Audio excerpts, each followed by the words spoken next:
company covering everything. I'm talking that news you ain't heard of, cause you know it's getting buried. Social justice, yeah, the stuff you need to know about. Fucking politics, the corporate news won't cover. You know they don't think that you could see under, but you can now, cause the people we cover, they may not be famous, but their stories should be heard. Yeah, every voice matters, we should rise and fall together. Hey.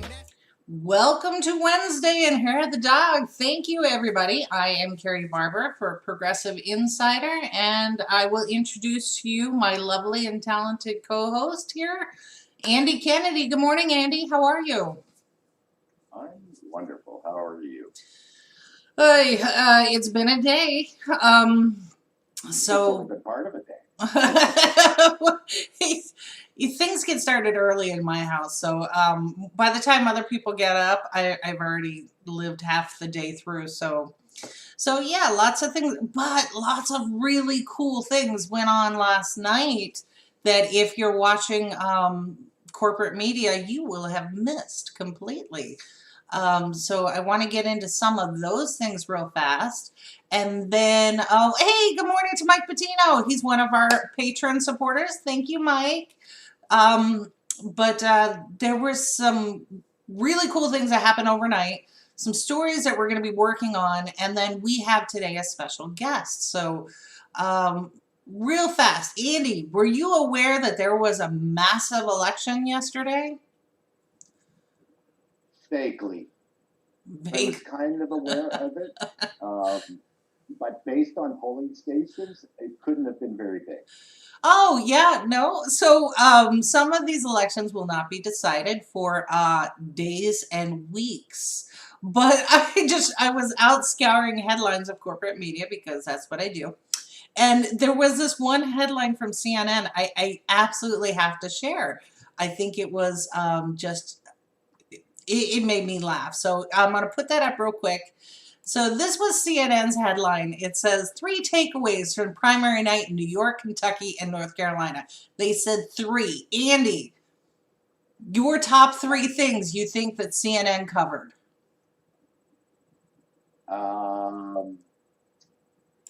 Let's see. Why people don't like green ketchup. Okay. Let's see. How to get red wine stains out of a carpet. Okay. That's very helpful. Yep. Yes. And why do they call them buildings when they're already done building them? Okay, those are all 3 very relevant things that CNN would have covered. However, in their article, one of the things that they covered, obviously, was AOC's win. She won by I didn't check it this morning, but last night it was like 72%. She was in the lead. It was amazing. But that was the only race that they covered. Weird. It was like AOC was a given, and here you go, progressives, take your dog bone, right? So no big deal. The other thing that they covered, this is the one that made me laugh. They covered voting in Kentucky, and their headline was, voting goes relatively smoothly in Kentucky. And immediately I went, what the fuck? No, it did not. So here's CNN being complicit with voter disenfranchisement. And they talk about, oh, well, yes, they drastically reduced polling places from 3,700 to fewer than 200, neglecting, of course, that some of the city centers where mostly people of color vote, 600,000 people had to share one polling place. And they said that, oh, only lines were about an hour. No, in Louisville, you had people standing there till 9 p.m. And in fact, one of the candidates that was challenging the corporate Democrat, Amy McGrath, he had to get a judge to order an injunction to keep that polling place open till 9 p.m. So we still don't have the vote totals from Louisville, Kentucky. But according to CNN, it was no big deal. Nothing happened. It was just, whatever. So, Well, nothing to see here. Move along. Right. And compared to the last Kentucky election, everything went smooth. Right. So, yeah, pay no attention to what was actually going on. And then the third thing that they covered, CNN, was that a 24-year-old Republican won without Trump's endorsement. So they covered this particular candidate, Madison Cawthorn, Cawthorn, 24. He's going to be 25 before he is sworn in, which is a requirement in Kentucky. Most other states, it's 18. So he won without Trump's endorsement against the incumbent, Linda Bennett, a realtor that did have Trump's endorsement. So CNN thought that this was really big news, that somebody won in the GOP primary without Trump's endorsement. Well, when you go and take a look at this particular candidate, Madison, holy shit. This guy is probably as right-wing as they come, and maybe more. So that's CNN celebrating that win. Way to go, CNN. He's probably got tattoos that he needs to cover up all the time. You know what? We're going to do some digging on it. And then, so the other piece that CNN completely missed, in Kentucky and New York in particular, it was a blue wave, but it was Bernie blue. It was progressives that won exponentially. So there were some incumbents. No big deal. Right. So all of these races where you had these progressives winning, there were a few that did not win, some of them that we interviewed here. But it's one of those things where you got to call back to Marie Newman. She ran twice. And then on her second time, she was able to prevail. So this is how you beat big money. And we're going to cover all of that on Friday when we welcome back Warren and his data stuff. So sorting hat. Yes, his sorting hat, because he's got information on progressive wins all across the country.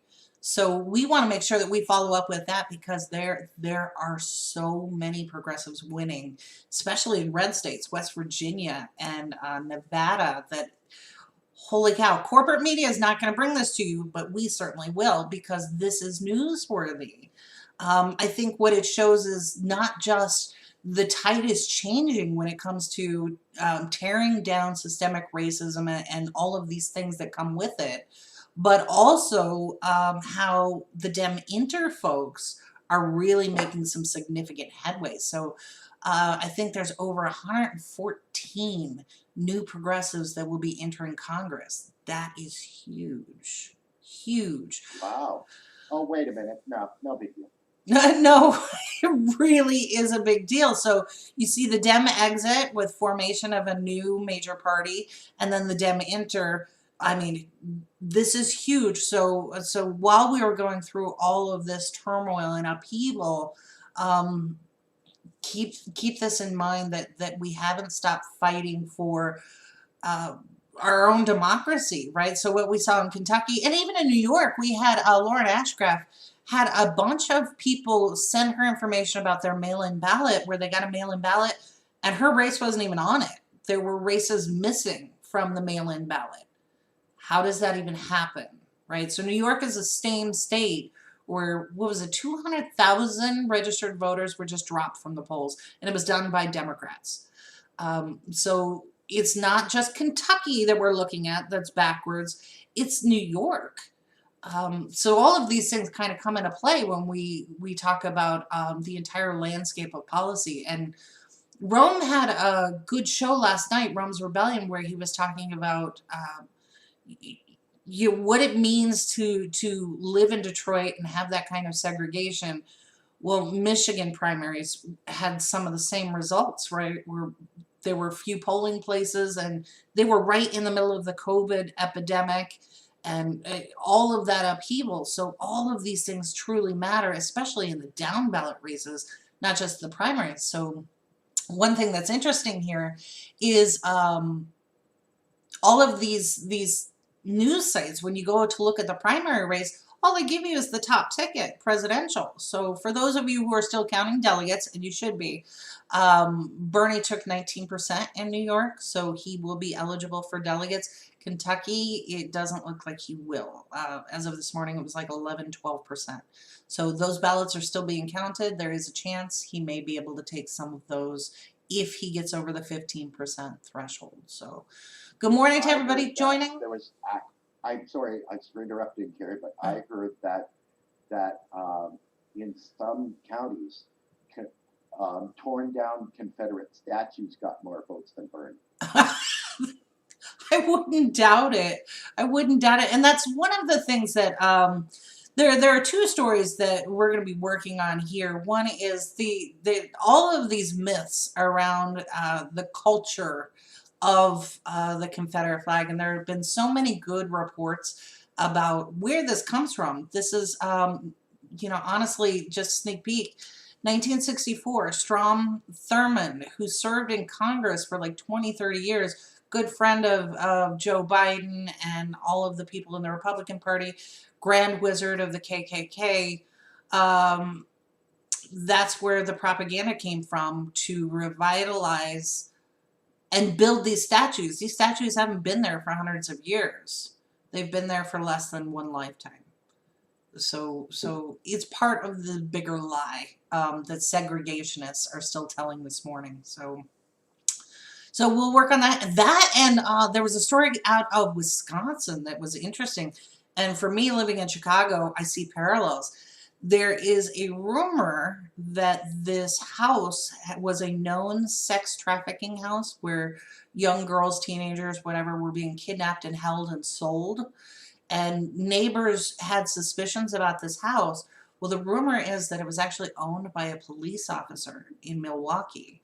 And what happened yesterday is the parents and the community surrounded this house, demanded that the police come and do something. Well, the police didn't. They waited a good 12 hours and only showed up when the entire neighborhood was now surrounding this house. So then you can see police out there in riot gear, and the police knocked on the door and said, oh, we didn't see these two missing girls, no Amber Alert, no nothing. So the community took action.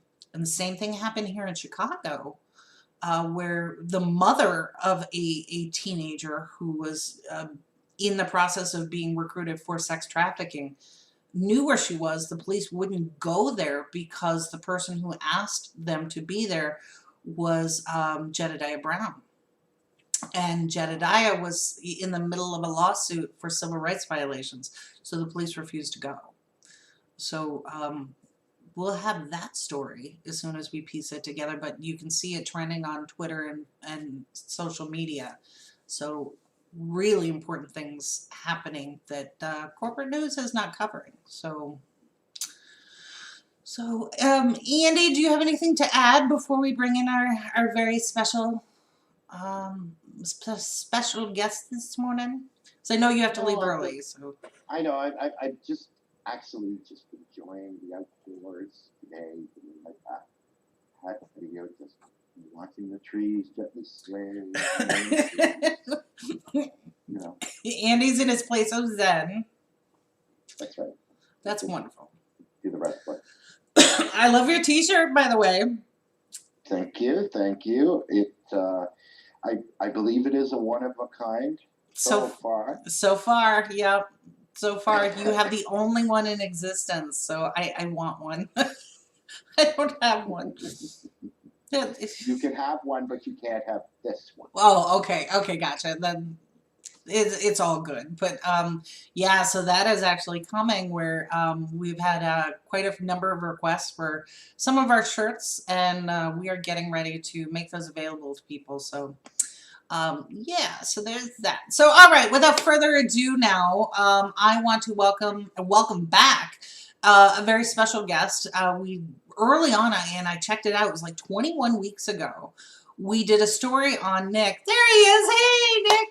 Good morning. Hey, we did this wonderful story of Nick, who was being recruited and sent to South Carolina on behalf of the Sanders campaign to work on getting votes out.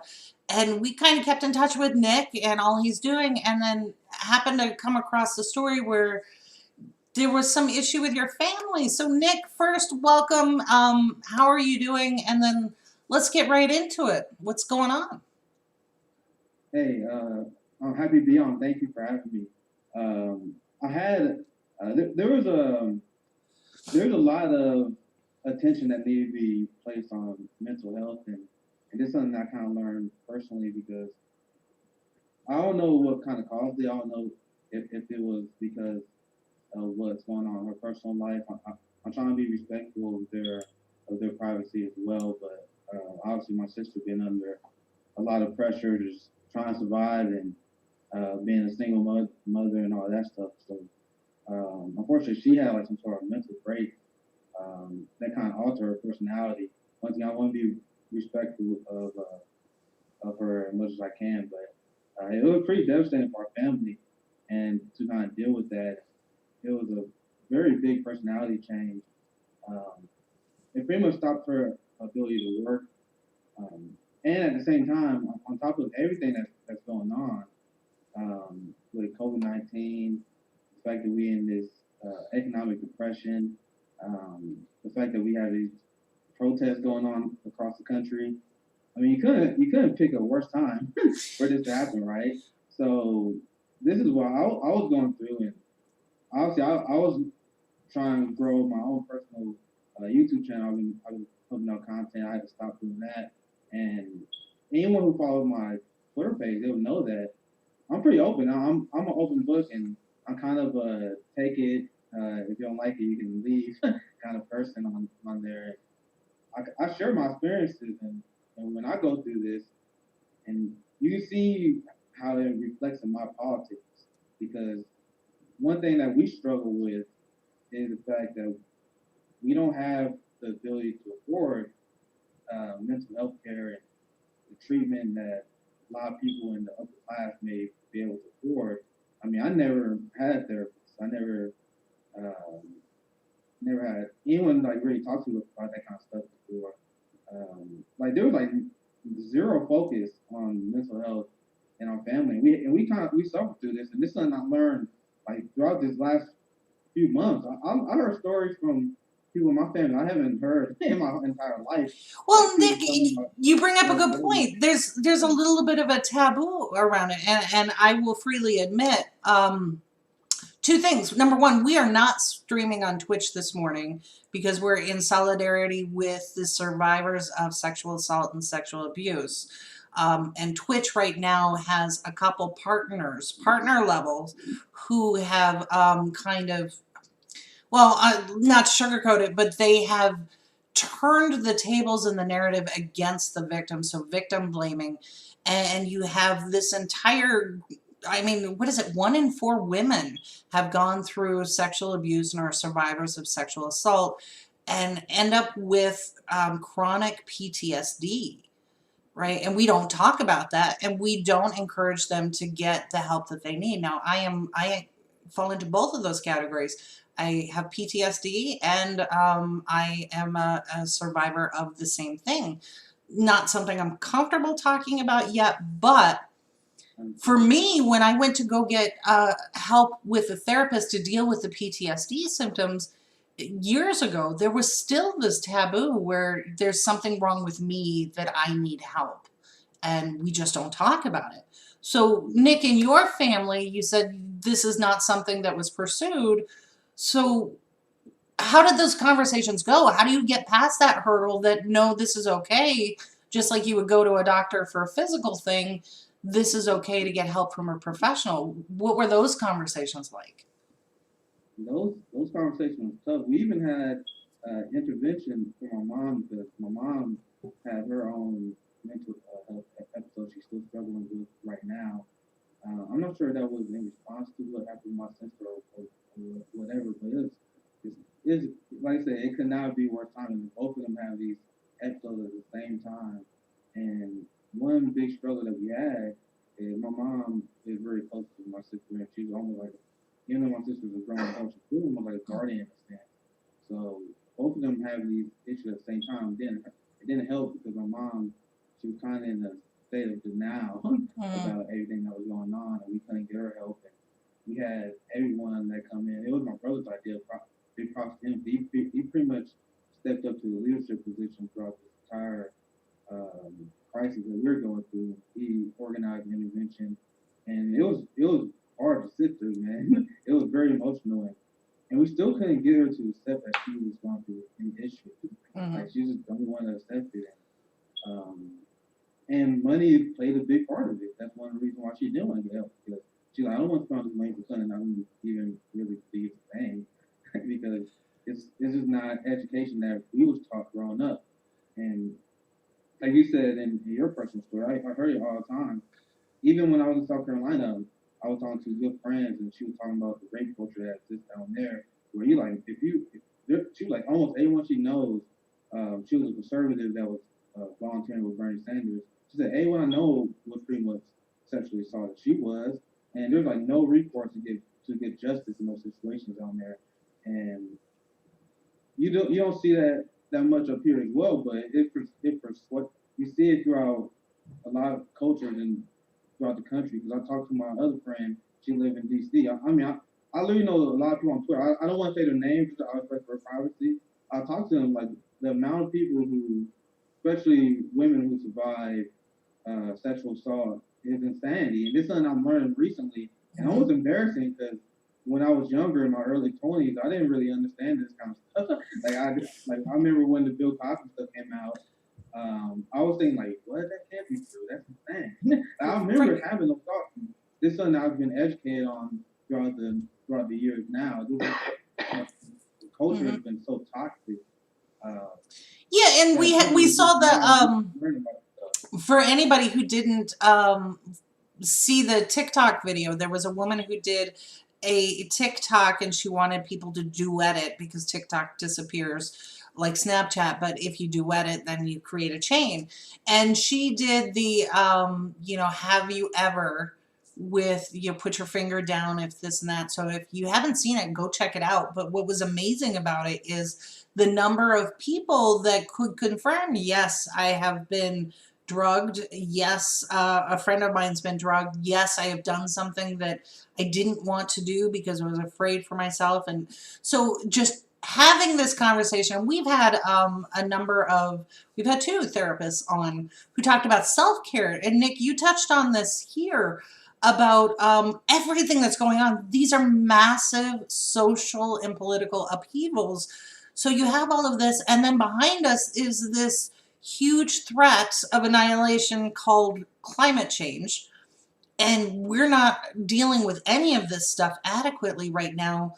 Then you've got the personal things. So like your mom, you talked about your mom and your sister being so close. So when one person who's very close and very dear to us has a breakdown, our sense of empathy and concern can lead us to having a breakdown too. This is why caregivers of people who have physical and mental issues need to be aware of their own stresses and things like that. So for your family, you decided to host an intervention. So now what did you do about the cost issue? Because that's a barrier for a lot of people. Insurance doesn't cover it. My insurance didn't cover it. And it's like $60 per session. That's a lot of money. So yeah, I was having conversations with them, and I don't want to misspeak about the plan, but I know through their job, they had like the first 3 like counseling sessions, which I don't think even is adequate on itself. Based on what she's going through, but you get those for free, and then there's some sort of prorated plan you get based on their insurance, but it's still pretty costly on its own because mental health care by itself is very costly. And we've been dealing with my sister trying to get her help and finally get her accepting help, and that once again, my big part's my brother, because he picked a big part of the tab up, and the recent money I'll raise gonna help go to him. And go to my mom because she spent a lot of money getting my sister help. Now we gotta get her help. They're like, man, we don't got any money to do that. So I'm very happy that I was able to fundraise the money I did because I have the support base I have on through Rose Twitter. But it's a shame that not everyone had that chance to do that, which is why I'm a fierce advocate of of Medicare for All, because that's one thing that I was looking forward to was the mental health care part of it. That's one part that I don't think was even discussed enough by progressive leaders. I think they need to put that in the forefront, and that's something I'm planning on doing when in the future is putting this the cost of mental health care and the focus of mental health care. You mean in the future when you run for office, right? Potentially potentially run for office. It's an idea, but I don't have I don't have a ton of political experience, but I have an army.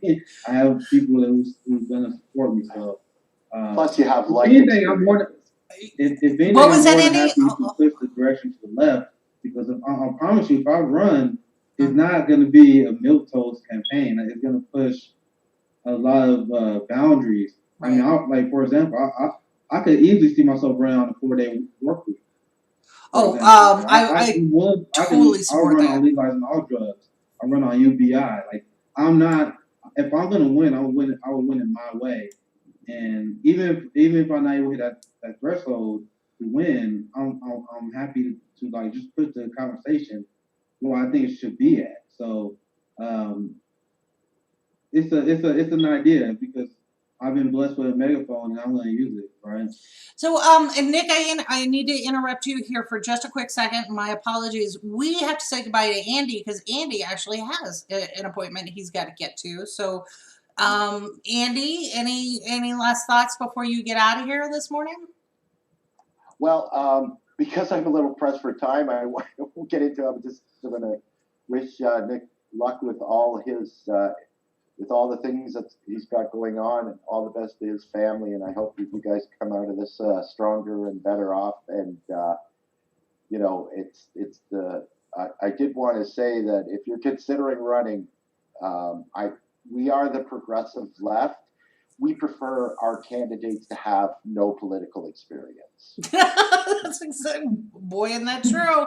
So, all right, Andy, we will catch you back here on Friday, and then I want to get in this comment here, Nick, that came from online from Facebook.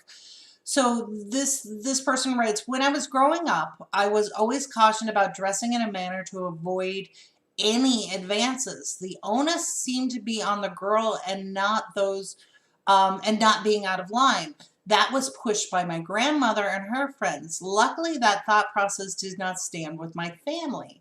Any untoward behavior towards me, even in the slightest, was dealt with swiftly. No blame was put on me, and I am grateful for my family. So we see this in schools, and Nick, you talked about it when you were growing up.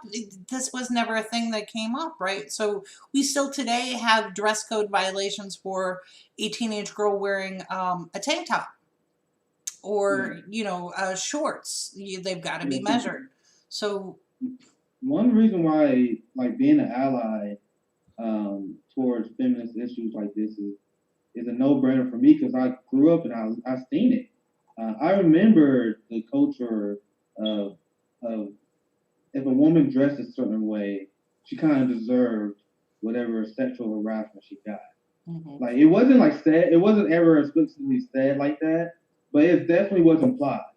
Like I remember, like, it could get hot over here in Kansas City in the summer, and I remember growing up, you have women that like to express themselves. I can put it that way, through their clothes, and I remember they would get shamed. Luckily, my sister and my female cousins, we had a very strong sense of community, so we never had to worry about them getting harassed, if you know what I mean. Right, right. And that's part of it. That's so in your family structure, you have the community that we are actually talking about building for everyone. I think you make a tremendously important point there, which is why actions like the Black Lives Matter protest and what we're doing on today with the Twitch blackout, all of these things bring a point to it, but then it's not enough to just stop there, right? So in your family, you guys took the extra step and you took that kind of tough love sort of approach to it to we're not going to let you fall. We're not going to let you stay in this place. We love you too much for that. So we're going to pull you into a space where you can get some help and come out of this stronger. So do you see that same kind of messaging across the board when we look at everything that's going on? I mean, this is an unfair question, Nick, but I think you can handle it. The good signs I see is I see that there's a cultural shift that's going on right now regarding mental health. Because like I said, I had these conversations with aunties and with my dad and with a lot of close people about mental health because they saw what we was going through. And I've heard stories that they never talked about before. And I see that people are starting to take their mental health seriously. And one thing that personally helped me, one thing I'm very lucky in the sense that I discovered martial arts very early, and that helped me battle a lot of my demons. But I went through a lot, even with that, even with that device, I still go through my personal demons, and I try to eat a healthier diet. Whenever I don't eat healthy, it hurts. I start to feel it as well. So I take personal precautions on that, but not everyone do that because they don't see the value in it.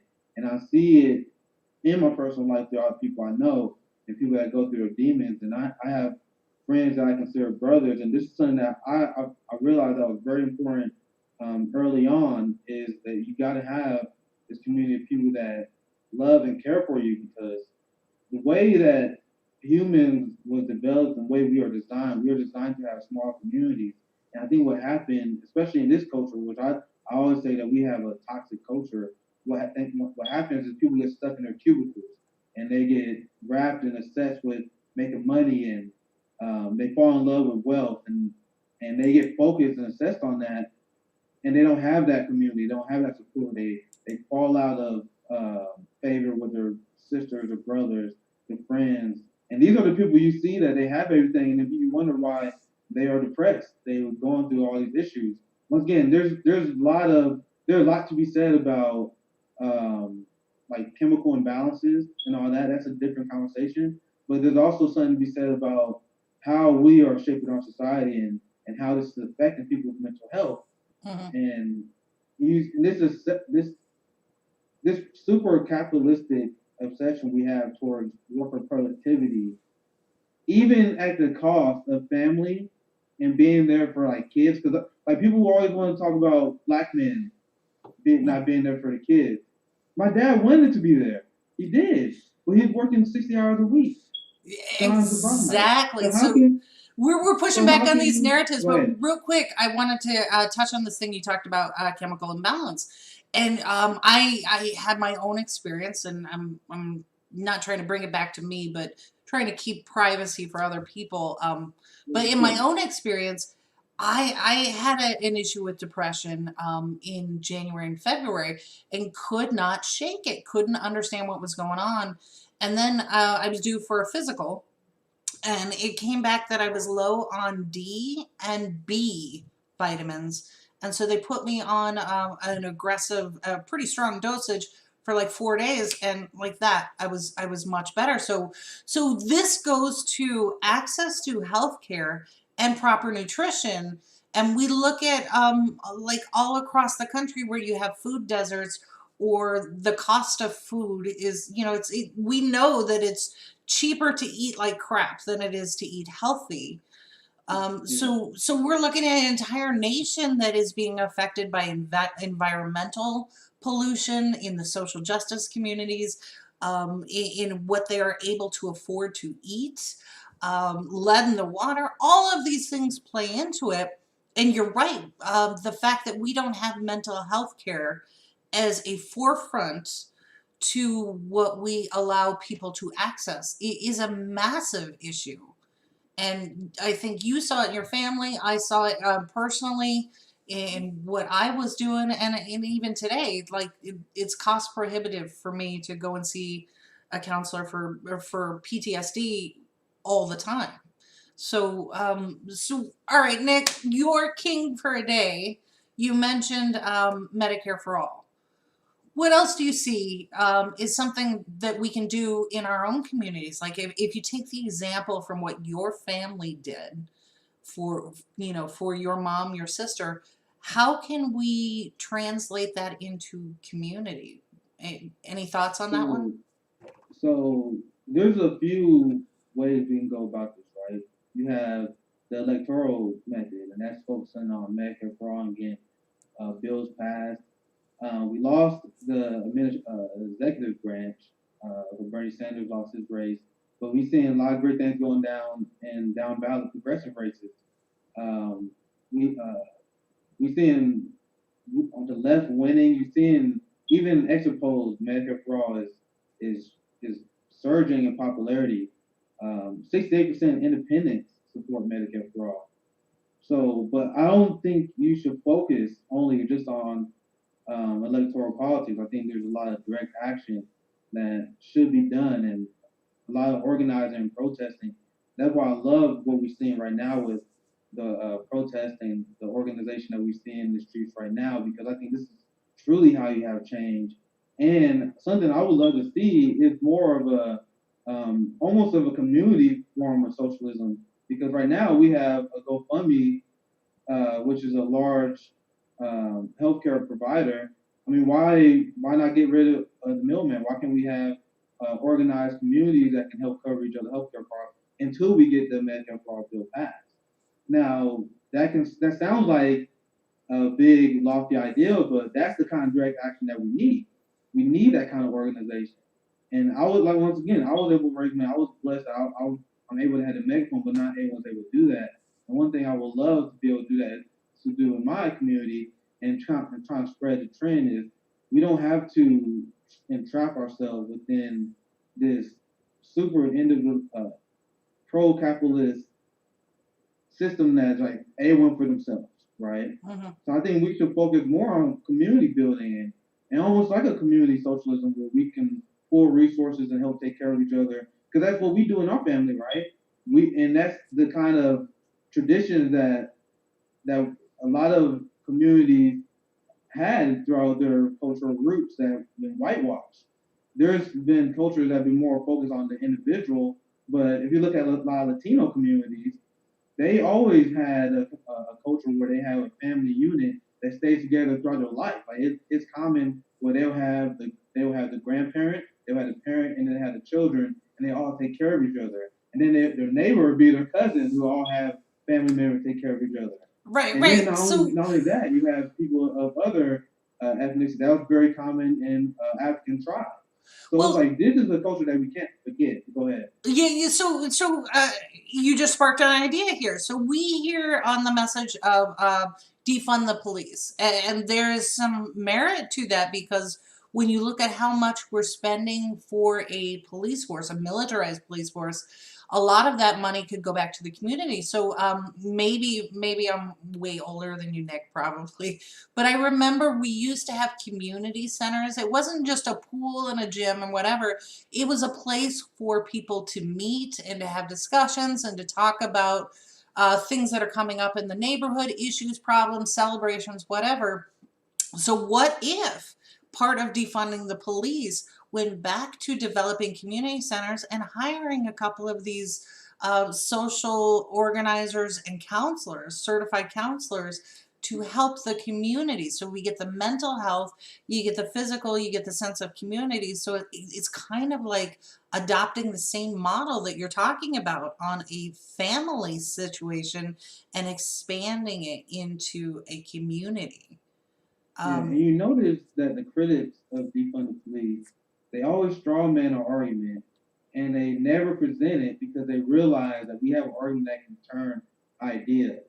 We can turn people's opinion with this, because that's what you see people right now, and that's the point I made earlier. If you are worried about using defund the police because you're worried about Democrats' election chances, you're a fraud. You're not an activist. So you shouldn't be worried about their election chances.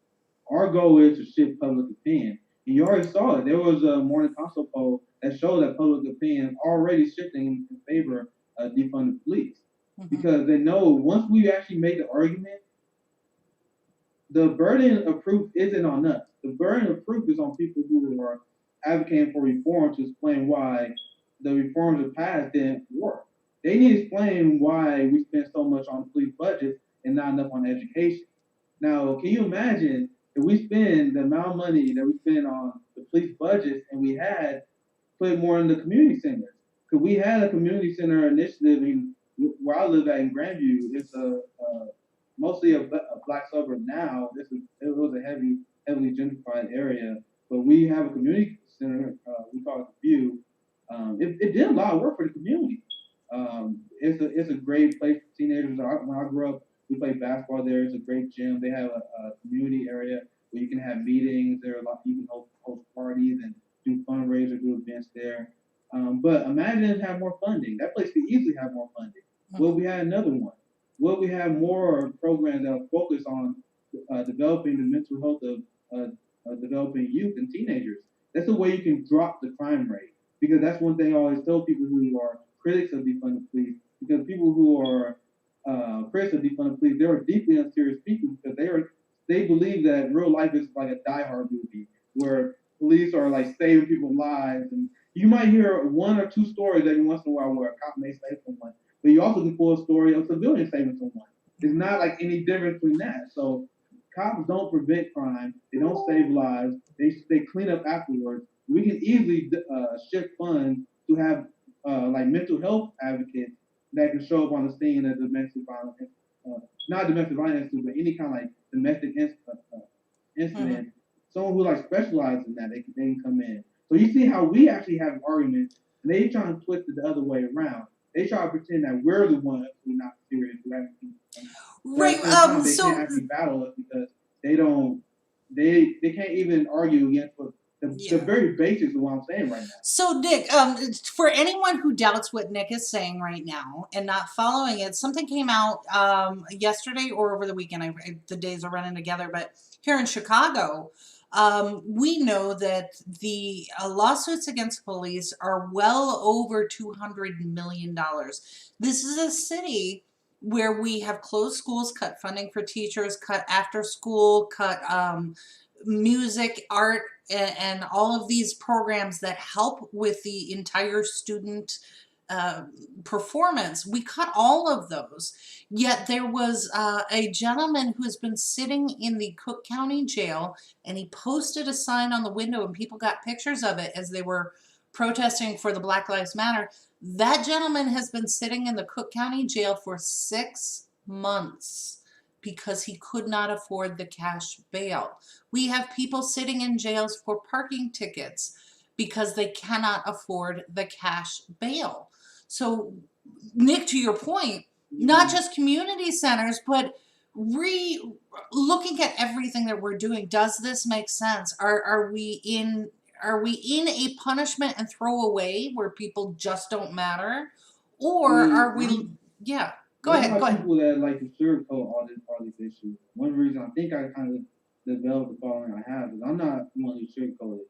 When you see people that stay in jail because they're not bail, they can't afford bail, and when you see people getting harassed by the police state because of parking tickets and stuff like that, I call it what it is.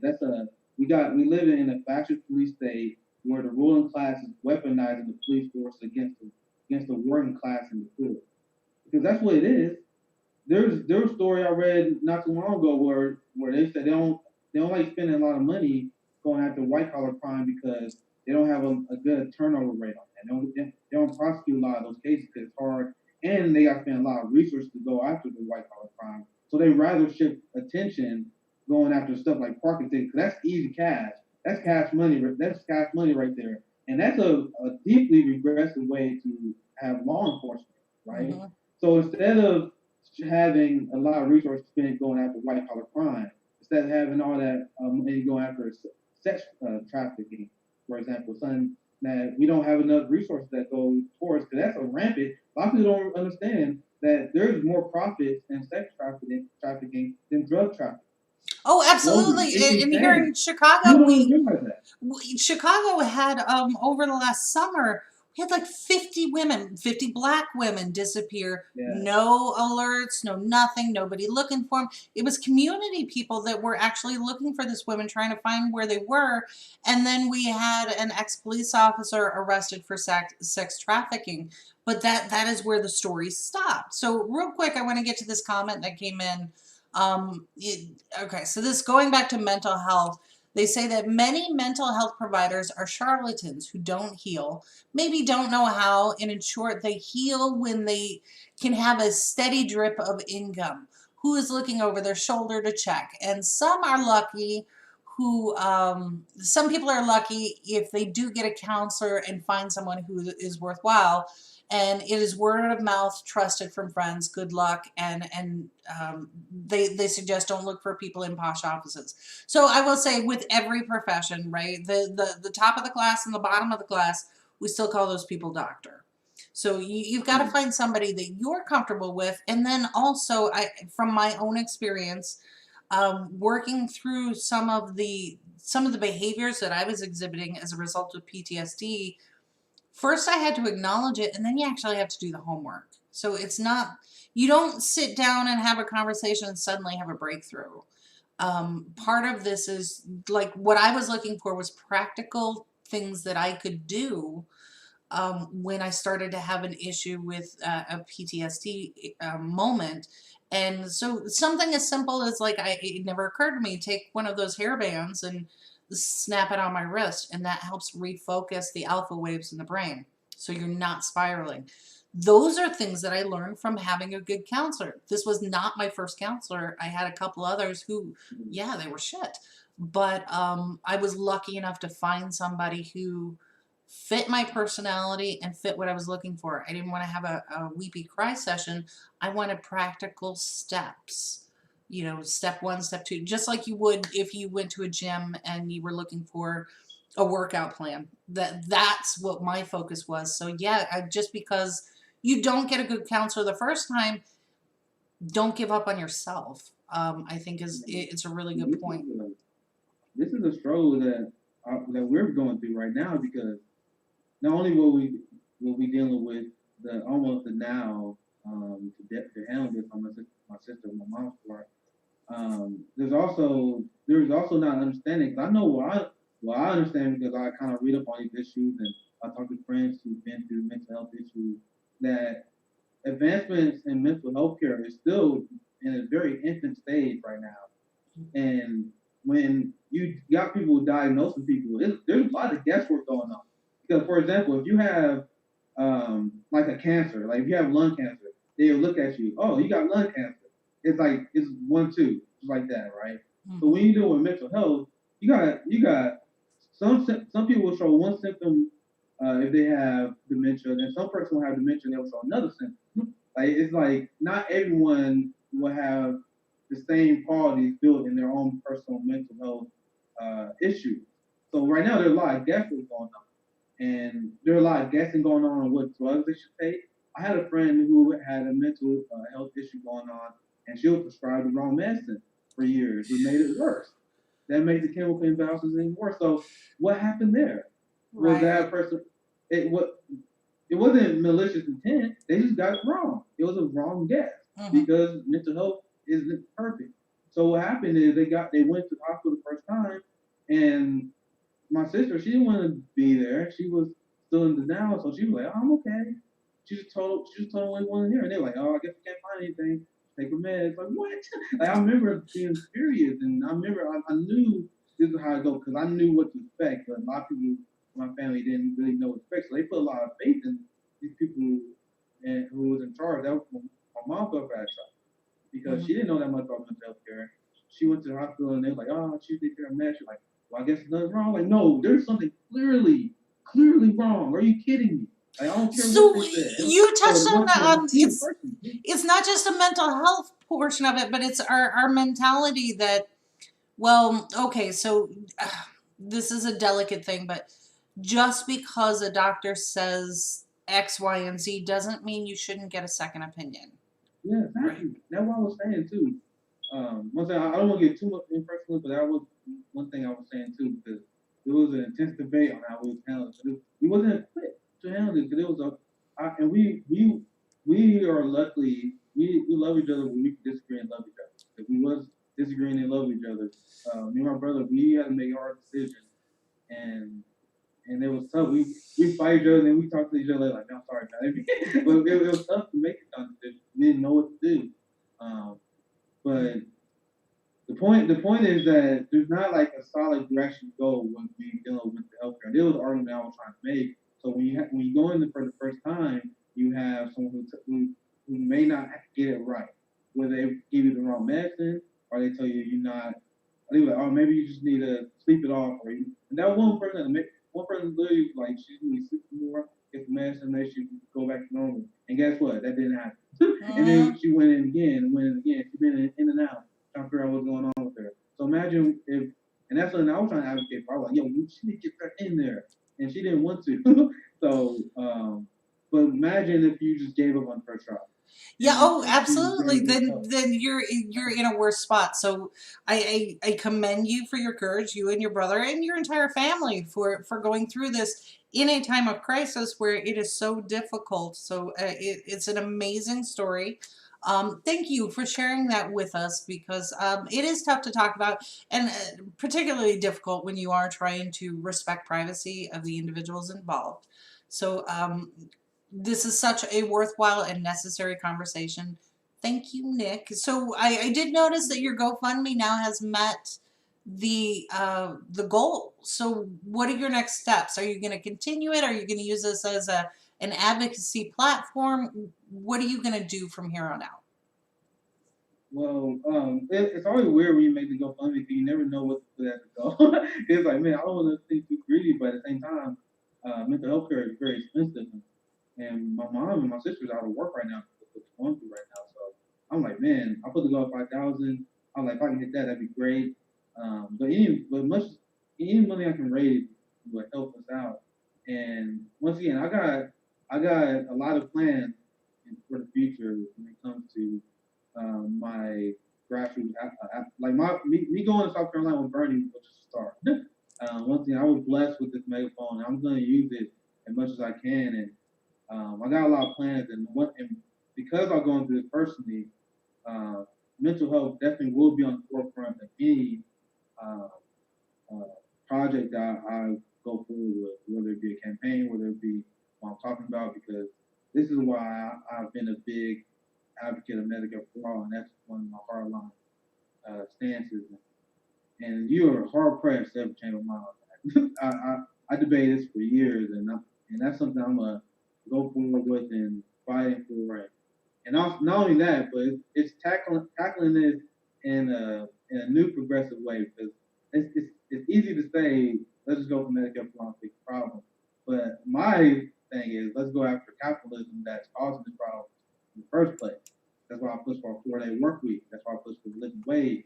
This is why I'm going after the issues in climate change. So if you don't think the problem that's going on in the environment, the water poisoning, if you don't think the issues that are going on with our food, if you don't think this is affecting our mental health, you're missing one big part of piece of the puzzle.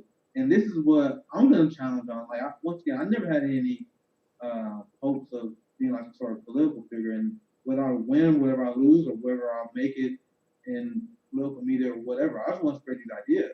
That's always been my goal. So I'm going to use this personal tragedy that we've been going through. I'm using it to share my experience. I'm not afraid to talk about it. My main thing is I don't want to upset them. It was like me. I'm an open book. I'm willing to share my experiences with me advance and progressive ideas. And we seem to find one to. I'm not just talking about it. I'm about it. So that's what I want to do. So I appreciate you just giving me the platform. It's always good to talk to someone like-minded and. Oh, absolutely, and this is why we're here to have these conversations. And shout out to everybody in the comments. You are completely bringing this conversation up a notch. There's so many great comments. I didn't see the comments yet. Oh, you'll have to go back and see. And I do hope that you continue this conversation. We had a really great comment about how to reform the police, and it goes back to what Andy and I started the program. These down ballot races, because in a lot of cases you are electing this person, or you are electing the people who appoint the leadership within the police force. So if they are continually making excuses for bad officers, refusing to prosecute, do all of these things, that's your DA, that's your state's attorney, these are your local mayors, things like this. Vote them all out and tell them why, and make sure that the new candidates know this is why we took this action, and you will serve the public. So that's one of the pieces. And then a really nice comment about someone else who says that they were taught by their counselor how to handle situations without being abrasive.